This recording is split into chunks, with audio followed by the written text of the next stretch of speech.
Assalamualaikum warahmatullahi wabarakatuh. Bertemu kembali di mata kuliah Strategi Bisnis Manajemen ya. Dan pada video pembelajaran kali ini ya kita salah satunya akan membahas mengenai manajemen insentif strategi serta masalah-masalah yang dihadapi dalam pengukuran prestasi. Mari rekan-rekan mahasiswa kita sama-sama simak video berikut ini.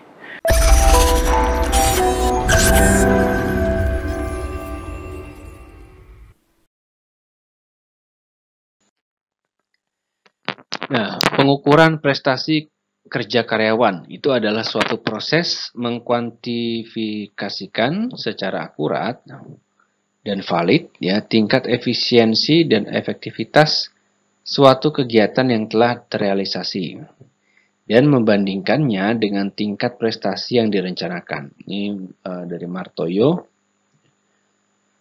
Untuk itu, seorang atasan perlu mempunyai ukuran prestasi kerja para karyawan supaya tidak timbul suatu masalah. Nah, informasi tentang prestasi kerja karyawan juga diperlukan pula bila suatu saat atasan ingin mengubah sistem yang ada.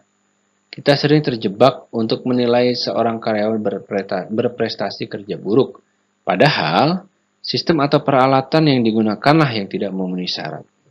Ya. Nah, agar karyawan dapat bekerja sesuai yang diharapkan, maka dalam diri seorang karyawan harus ditumbuhkan motivasi bekerja untuk meraih segala sesuatu yang diinginkan.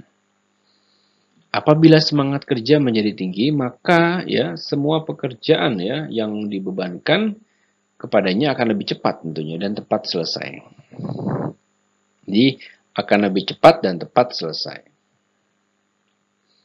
Pekerjaan yang dengan cepat dan tepat selesai adalah merupakan suatu prestasi karyawan yang baik. Menurut Dharma ya, prestasi kerja itu adalah perbandingan antara penampilan seseorang dengan hasil yang diharapkan. Penilaian evaluasi kerja menunjukkan hasil yang telah dicapai pegawai selama ini. Menurut Disler, prestasi kerja karyawan itu adalah suatu informasi yang digunakan sebagai dasar pengambilan keputusan tentang promosi dan gaji. Nah, penilaian prestasi kerja ialah sebuah penilaian sistematis terhadap karyawan oleh atasannya atau beberapa ahli lainnya yang paham akan pelaksanaan pekerjaan oleh karyawan atau jabatan itu.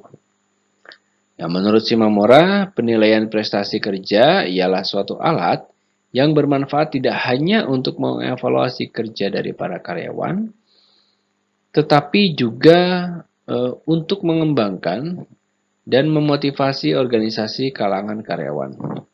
Nah, pendapat yang tidak jauh berbeda mengatakan bahwa penilaian prestasi kerja atau proses melalui mana organisasi-organisasi mengevaluasi atau menilai prestasi kerja karyawan. Nah, kegiatan ini dapat memperbaiki keputusan-keputusan personalia dan memberikan umpan balik kepada karyawan tentang pelaksanaan kerja mereka. Dari Handoko. Nah, faktor-faktor yang mempengaruhi ya prestasi kerja itu ada motivasi ya.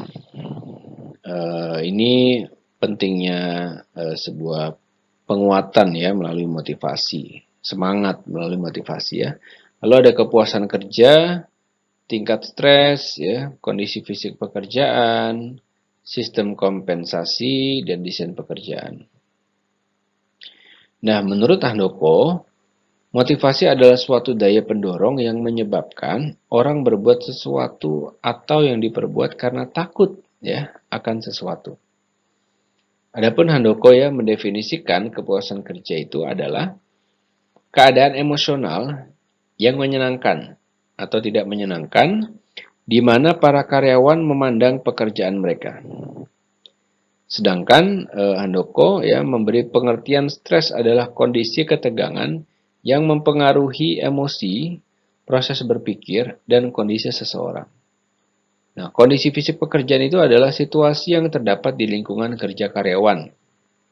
Ya, Kompensasi itu juga adalah segala sesuatu yang diterima para karyawan sebagai balas jasa untuk kerja mereka. Ini dari Handoko juga. Desain pekerjaan adalah variasi dari suatu pekerjaan bagi seorang karyawan. Ini masih juga dari Handoko.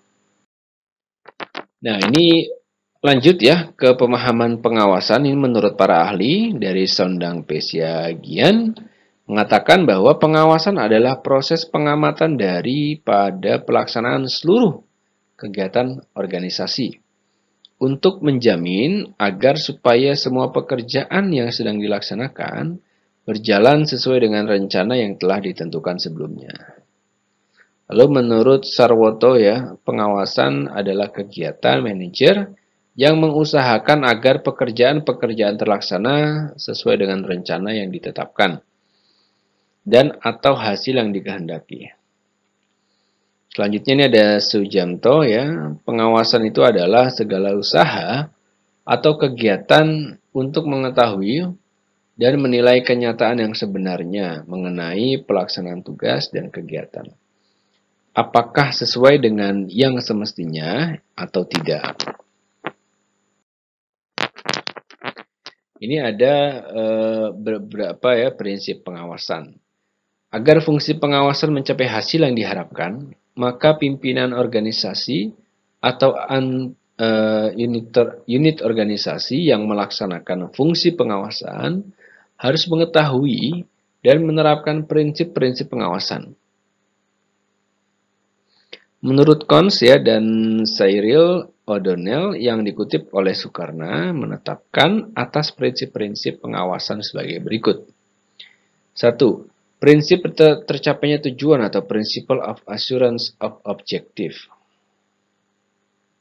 Pengawasan harus ditunjukkan ke arah tercapainya tujuan, yaitu dengan mengadakan perbaikan atau koreksi untuk menghindari penyimpangan-penyimpangan atau defisiasi perencanaan.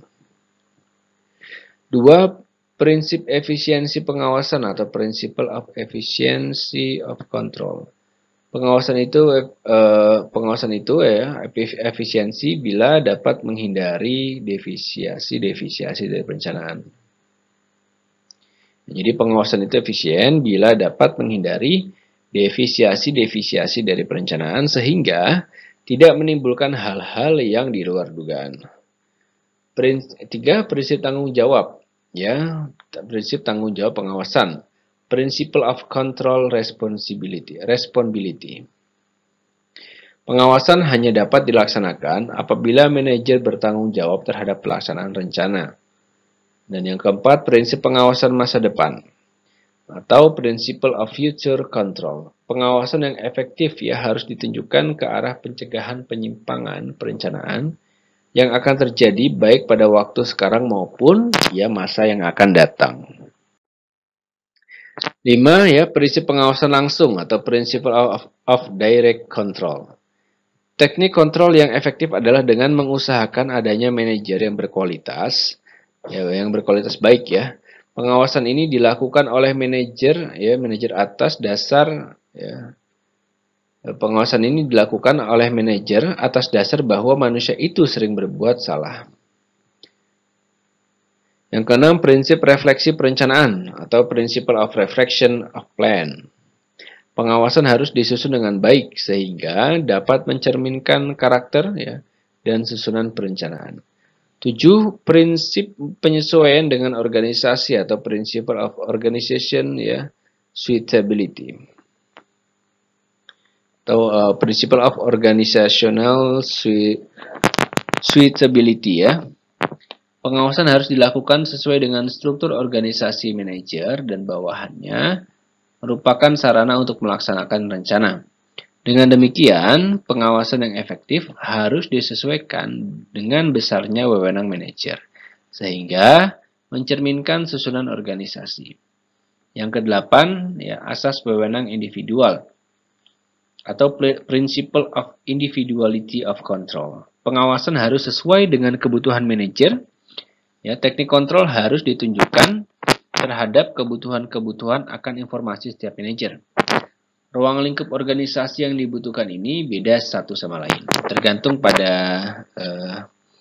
tingkat tugas manajer ya. Baik, untuk video pembelajaran kali ini saya cukupkan. Mudah-mudahan dapat bermanfaat dan jangan lupa untuk selalu mencari sumber referensi valid lainnya. Saya akhiri, wassalamualaikum warahmatullahi wabarakatuh.